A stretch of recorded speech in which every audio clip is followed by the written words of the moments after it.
ایک حقیقت پلے باندھ لیجئے کہ اجتہادی مسائل میں شدت پسندی بدترین بدعت ہے.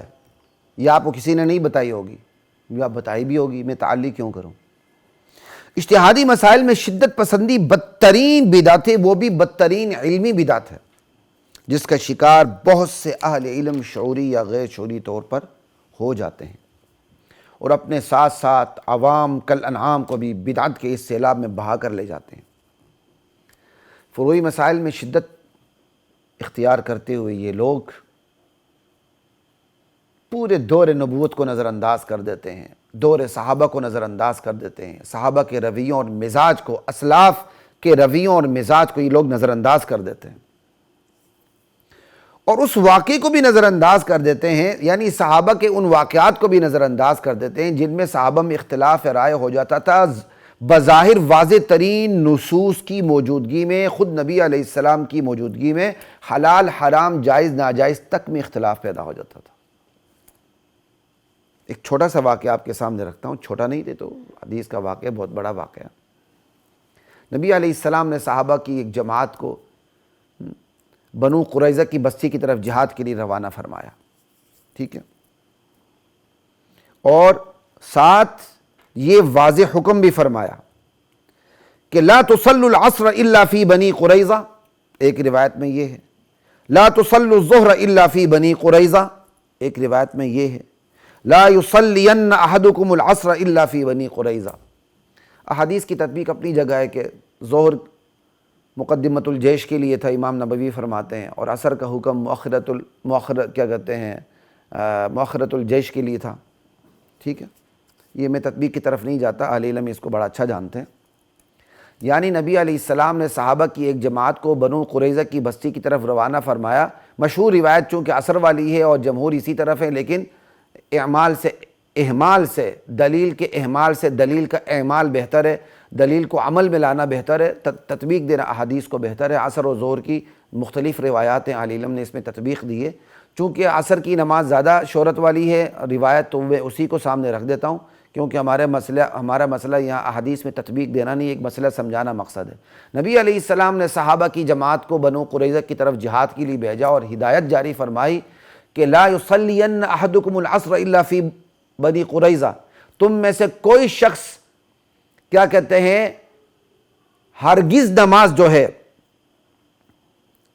ہرگز نماز نہ پڑھے، لیکن بنو قریظہ پہنچ کر نماز پڑھے، وہاں جا کے پڑھے، ٹھیک ہے. صحابہ روانہ ہو گئے، راستے میں خطرہ ہوا کہ عصر کی نماز فوت ہو جائے گی، پہنچ نہیں پائیں گے، تو صحابہ میں دو طبقے ہو گئے. ایک نے عصر کی نماز ادھر ہی پڑھ لی کہ اللہ کے رسول کا مقصد جلدی پہنچنے کا تھا، بس حکم کا مقصد جلدی پہنچنے کا تھا، نماز کو فوت کرنے کا نہیں تھا. نماز اپنے وقت پہ پڑھیں گے، فوت نہ ہو جائے. صحابہ کا جو دوسرا گروہ تھا اس نے کہا نہیں، نبی علیہ السلام نے فرمایا، ان کا مقصد یہی تھا کہ وہ حدیث کے ظاہر پر چلے گئے، ان کا مقصد یہی تھا کہ بنو قریظہ جا کے ہی نماز پڑھنی، چاہے نماز راستے میں فوت ہو جائے، ہم تو وہیں جا کے پڑھیں گے. انہوں نے وہاں جا کے پڑھی. انہوں نے کوئی ایک دوسرے پر فتویٰ بازی نہیں کی، ایک دوسرے کے خلاف انہوں نے ڈانڈے سوٹے تلواریں نہیں اٹھائیں، دونوں نے اپنے فہم پر عمل کیا. اور پھر نبی علیہ السلام کو آ کے قصہ سنایا. نبی علیہ السلام نے کوئی گرفت نہیں فرمائی. تو گرفت نہ فرمانا تقریر رسول ہے، اس کا مطلب آپ نے ان کی تائید فرما دی. ایک نے نماز پڑھی راستے میں عصر کی، دوسرے نے راستے میں نماز نہیں پڑھی، وہاں جا کے پڑھ لی. حلال حرام تک میں اختلاف آ گیا نا. حالانکہ نص بظاہر واضح ہے کہ لا یصلین احدکم العصر الا فی بنی قریظہ، بظاہر نص کتنی واضح ہے، لیکن اس واضح ترین نص میں بھی کہ فہم میں بھی صحابہ میں اختلاف پیدا ہو گیا اور حلال حرام کے اختلاف پیدا ہوا. ایک نے کہا چاہے نماز فوت ہو جائے ہم عصر کی نماز نہیں پڑھیں گے، بنو قریظہ جا کے ہی پڑھیں گے. ایک نے کہا نماز فوت نہیں کرنی، یہ حرام ہے نماز فوت کرنا. حضور کا مقصد یہ تھا کہ ہم جلد از جلد پہنچے، ہم اس حکم پر عمل نہ کر سکے، دوسرا حکم تو ضائع نہ ہو، ہم کیا کہتے ہیں راستے میں پڑھ لیتے ہیں، اپنے وقت میں پڑھ لیتے ہیں. کتنا بڑا اختلاف ہے. لیکن حضور صلی اللہ علیہ وسلم نے دونوں کی کوئی گرفت نہیں فرمائی. یہ آنے والی پوری امت کو تعلیم تھی کہ میرے ہوتے ہوئے تم میں حلال حرام کا اختلاف پیدا ہو جاتا ہے تو میرے بعد تو ہوگا، اجتہادی مسائل آئیں گے، فہم میں اختلاف پیدا ہوگا، تمہارا رویہ کیا ہونا چاہیے. کتنی واضح ترین بات ہے. یہ صحیح بخاری کی حدیث آپ کے سامنے رکھ رہا ہوں. اللہ اکبر۔ نبی علیہ السلام کی حیات مبارکہ میں نس کے اور بظاہر واضح ترین نس ہے، ہم میں سے کوئی اس کو دیکھے گا نا تو لامالہ ایک ہی طرف ہو جائے گا۔ واضح ترین نس میں صحابہ کے اختلاف۔ ہمارا رویہ کیا ہے؟ ہم اپنے رویوں سے مسلمان کہلانے کے حقدار ہیں؟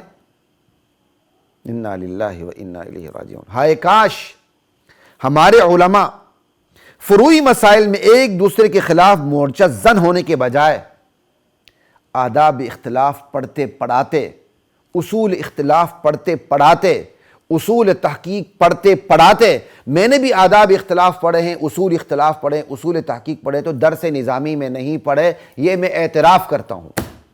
یہ ہمارے نصاب کا قصور تھا کہ ہم نے نہیں پڑھا، یہ تو ہم نے بعد میں نے اپنی دلچسپی سے پڑھے ہیں۔ پی ایچ ڈی کی، ایم فل کیا، ایم فل میں جا کے مجھے آشنائی ہوئی اصول تحقیق کی، الحمدللہ۔ اللہ کا شکر ہے، میں ان اساتذہ کا بہت شکر گزار ہوں آج بھی جنہوں نے مجھے اصول تحقیق سے متعارف کروایا۔ طبیعت تو پہلے ہی والد مرحوم کی وجہ سے اعتدال ہی کی طرف رواں دواں تھی، لیکن اس میں مزید تیزی آ گئی۔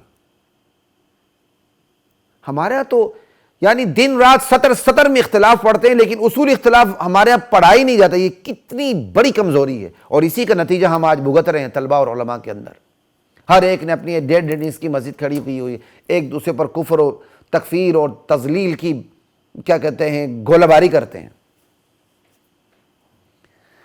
بدعت وہ بھی بدترین علمی بدعت امت میں تفریقہ ڈالے بغیر نہیں رہتی، یاد رکھیے۔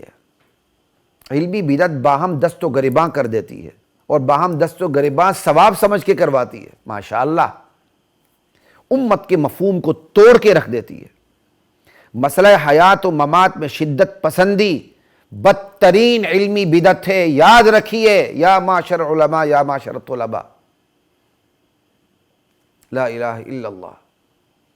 مسئلہ حیات و ممات میں شدت پسندی بدترین علمی بدعت ہے۔ ایسی بدعت کا شکار عالم ہو، مولوی ہو، پیر ہو، فقیر ہو، عوام کے انعام ہو، کوئی بھی ہو، نہ حیاتی ہے نہ مماتی ہے، بلکہ وہ شرارتی ہے۔ ایسے شرارتی عالم کو، چاہے وہ خود کو حیاتی کہے چاہے وہ خود کو مماتی کہے، ہمارے نرم بھی فتوے دیے جاتے ہیں نا تو لڑک کے ایک طرف دیے جاتے ہیں۔ میں اس کا قائل نہیں ہوں، آپ نے تنقید کرنی تو حیاتی مماتی دونوں پہ کریں، ان پہ کریں، ان حیاتی مماتیوں میں سے دونوں میں۔ وہ گروہ جو رائے حق سے ہٹا ہوا شرارتی ٹولہ ہے، جو حقیقت میں نہ حیاتی نہ مماتی ہے، ایسے شرارتی عالم کو، ٹولے کو، خواہ وہ خود کو حیاتی کہے یا مماتی کہے، اپنا امام، اپنا مقتدا بنانا ناجائز اور غلط ہے۔ ایسے امام کا اصل مقصد، ایسے ٹولے کا اصل مقصد امت کی خدمت نہیں بلکہ ذاتی نظریات کی ترویج ہے، کیونکہ اس نے امت کو آ کے توڑنا ہے۔ جو امت میں تفریقہ پیدا کرے، اس سے بڑا گناہ کبیرہ کیا ہوگا؟ تو ایسے امام کو کبھی بھی ایسے عالم کو کبھی بھی اپنے مسجد کا امام نہ بنائے، خواہ وہ حیاتی ہو یا مماتی ہو، جو اس مسئلے کو چھیڑے اور اس کو تضلیل کا مسئلہ بنائے، تکفیر کا مسئلہ بنائے، گولہ باری کرے۔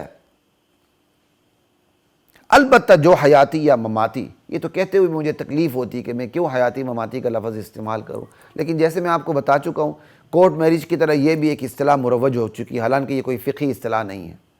البتہ جو حیاتی یا مماتی دلائل کی روشنی میں اپنی اپنی ترجیحات پہ قائم رہ کر ایک دوسرے پر فتووں کی گولہ باری نہیں کرتے، وہ ہمارے سر کا تاج ہے، امت کے رہبر ہیں، مرشد ہیں، پیشوا ہیں، قابل صد احترام علماء ہیں، اساتذہ ہیں، عوام ہیں۔ لا الہ الا اللہ، اللہ